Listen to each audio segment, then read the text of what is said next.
महाभारत में कौरवों का ओवर कॉन्फिडेंस, रामायण में रावण का गुरूर कि मैं बहुत शक्तिशाली हूं, 10 सिंह जीतना, 10 सिर हैं मेरे। हिरण्यकश्यप को ऐसा वरदान था कि वो कहीं भी किसी भी स्थिति में मारा नहीं जा सकता है। कथाएं आपको मालूम है, इसलिए कथा मैं नहीं बोलूंगा, लेकिन वो सब मारे गए।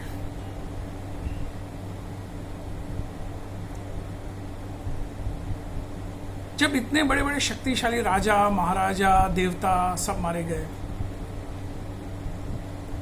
जब कोई भी नहीं बचा, तो हम और आप क्या हैं? ऐसे में हम कैसे ये गरूर कर सकते हैं कि तुम बीमार हुए थे, तुमने पैसा कम कमाया, तुम कमजोर हो और कमजोर पे हम हमला करते हैं? क्योंकि कल हमारे साथ क्या होने वाला है क्या पता। अक्षा जब हुई थाना में, तो मैं सांता क्रूज आया, तो मेरे पड़ोसी ने मेरी मजाक उड़ाई, मजाक के लहजे में कहा कि इसलिए मुझे हर्ट हुआ कि क्यों बेटी के बाप आ गए।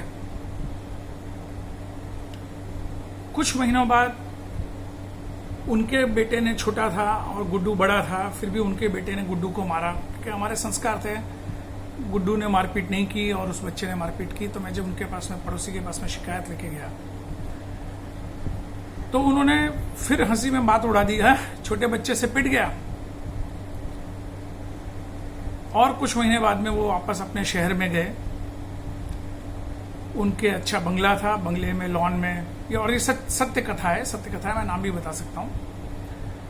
उनके लॉन में हौद था छोटा सा,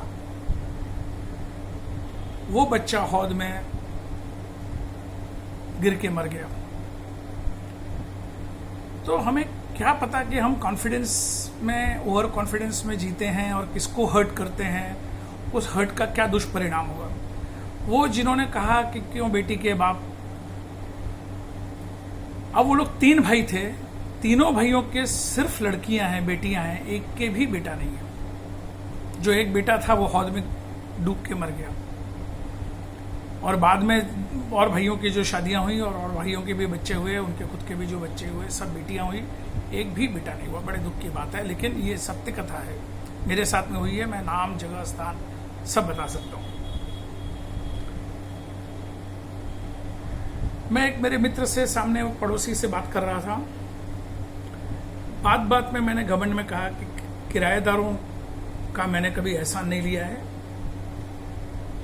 न मैं एहसान कभी लूंगा। आज तक हम किराएदारों पे एहसान ही करते आए हैं, चाहे वो हमारा फ्रिज यूज करते हैं, चाहे टीवी यूज करते हैं, चाहे फोन यूज करते हैं, उनके मेहमान आते हैं तो हमारे कमरे यूज करते हैं, कभी कुछ अनाज मांगने आ जाते हैं, एक कटोरी ये दे दो, वो दे दो, लेकिन हमने कभी उन पे कोई ऑब्लिगेशन उनका नहीं लिया है।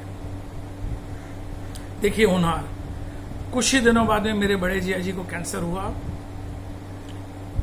और जिया जी अकेले रहते थे बोरीवली में। वहाँ उनको अकेले छोड़ना पॉसिबल नहीं था, और वो ऊपर के मंजिले पे थे जहाँ पे चढ़ के वो ऊपर जा नहीं सकते थे। तो नीचे ग्राउंड फ्लोर पे एक किराएदार का, जो गोयल साहब का फ्लैट खाली था, हमने उनसे रिक्वेस्ट की, उनका फ्लैट लिया और कई महीने हमने वो फ्लैट फ्री में यूज किया हमारे जिया जी के लिए। देखिए मेरा घमंड कि मैंने कहा कि मैं किसी का ऑब्लिगेशन नहीं लेता हूँ किराएदारों का, और मुझे किराएदारों का ही ऑब्लिगेशन रहना पड़ा। तो कब किस पे क्या बीतने वाली है, क्या होने वाला है, इसका कोई भी भरोसा नहीं है।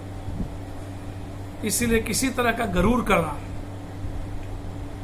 एक औरत थी जो अपने भाइयों पे बहुत गरूर करती थी, अपने पिताजी पे बहुत गरूर करती थी कि उनका बहुत बड़ा बिजनेस है, बहुत बड़ा बिजनेस है, आपने क्या किया जिंदगी में, आपने क्या किया जिंदगी में। पता ही नहीं क्या हुआ, उनकी टेक्सटाइल इंडस्ट्री जहाँ पे भी थी वहाँ पे पूरा बर्बादी छा गई और बिजनेस बंद हो गया, और वो लोग तकलीफ में आ गए, वो लोग कर्जे में आ गए। तो आपने किस पे गरूर किया? आपके भाई पे, आपके पिताजी की इनकम पे?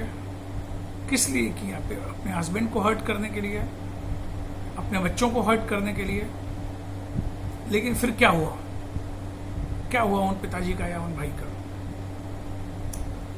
तो इस तरह से कई किस्से हैं जिंदगी में, मैं एक नहीं 100 किस्से ऐसे बता सकता हूं कि जिसने मुझे कहा कि मैं 4 आने की एनासिन नहीं लेता हूं, तो आलोक भाई तुम्हारे मेडिक्लेम इंश्योरेंस का मैं क्या करूंगा, 4,000 रुपया उसका क्यों दूं।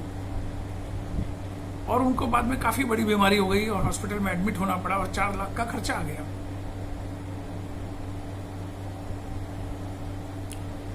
कुछ पता नहीं है कि अगले क्षण क्या होने वाला है, इसीलिए अपनी सहनशक्ति बढ़ाओ, मिलजुल के चलो। किसकी मदद कब लेनी पड़ेगी, जैसे हमको हमारे किराएदार की भी मदद लेनी पड़ी, तो कल किसकी मदद लेनी पड़ेगी।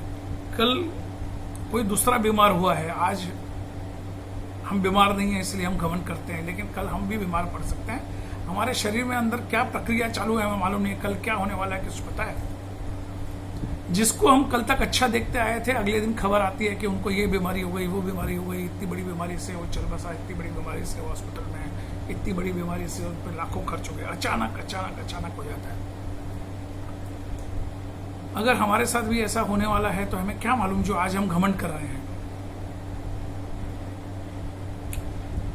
अगर किसी की गरीबी का मजाक उड़ाते हैं, कल हमारे काम धंधे के साथ क्या होने वाला। कोरोना में देखिए अभी क्या हो रहा है, जिनका बिजनेस बहुत अच्छा चालू था उनका बिजनेस ठप है, बंद पड़ा है, कर्जे में आने वाले हैं, ऑफिस का खर्चा नहीं चल पा रहा है, फैक्ट्रियों का खर्चा नहीं निकल पा रहा है। तो ऐसे में आप कैसे घमंड कर सकते हैं कि कल किसी को मालूम था कि कोरोना आने वाला है।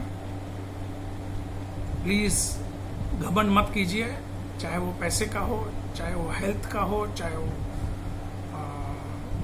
किसी भी चीज का हो। कल किसी को पता नहीं है।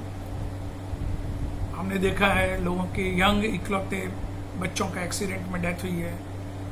हमने ये भी देखा है कि इकलौते बच्चे बीमार हुए हैं और बहुत बुरी तरह से बीमार हुए हैं। तो किस बात का हम घमंड करते हैं और क्यों घमंड करते हैं और क्यों किसी को हर्ट करते हैं, और वो हर्ट करके हमारे पे रिबाउंस होता है, वो 100 में 100 नक्की है, 100 में 100% नक्की है। कर्म की थ्योरी जो जैनिज्म की है, अगर उसको आप जरा भी मानते हैं तो ऐसा कर्म न करें, ऐसे अपशब्द न कहें, ऐसे किसी को हर्ट ना करें जो कि आपको ही कल तकलीफ देगा। आपके कर्मों का बंधन तो आपने कर ही लिया, उसको तकलीफ हुई, उसको हर्ट हुआ, वो अलग बात है, लेकिन आपको जो उसका रिबाउंस होगा और जो विद ब्याज आपको मिलेगा, विद इंटरेस्ट आपको जो मिलेगा, वो बहुत ही खतरनाक है। इसलिए आपसे विनती है कि हम्बल रहें, मिलजुल कर रहें, हंसते खेलते दिन निकालें, एक दूसरे से एडजस्ट करें। सब में कुछ ना कुछ कमियां होती है, वो कमियों को इग्नोर करके बाकी उनके प्लस पॉइंट्स देखिए। और एक और चीज है, मैंने देखा है कई बार आदमी नौकरों से बड़ी अच्छी बात करता है,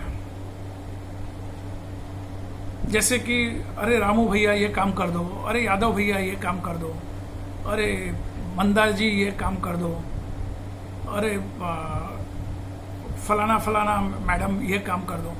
हम हमारे स्टाफ को तो डांट नहीं पाते हैं, लेकिन हमारे घर वालों से हम इतनी बदतमीजी से बात करते हैं कि जैसे वो घर वाले नहीं हुए, कोई दुश्मन हुए।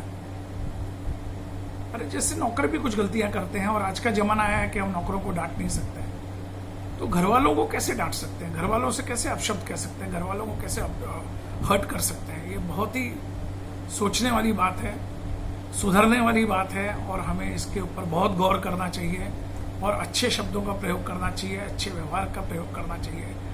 उसके बावजूद सभी अच्छे व्यवहार करेंगे, सभी अच्छे शब्द यूज करेंगे, तो भी कुछ न कुछ कमियां रह जाएगी। उस कमियों को इग्नोर कर दें, बिल्कुल इग्नोर कर दें। धन्यवाद।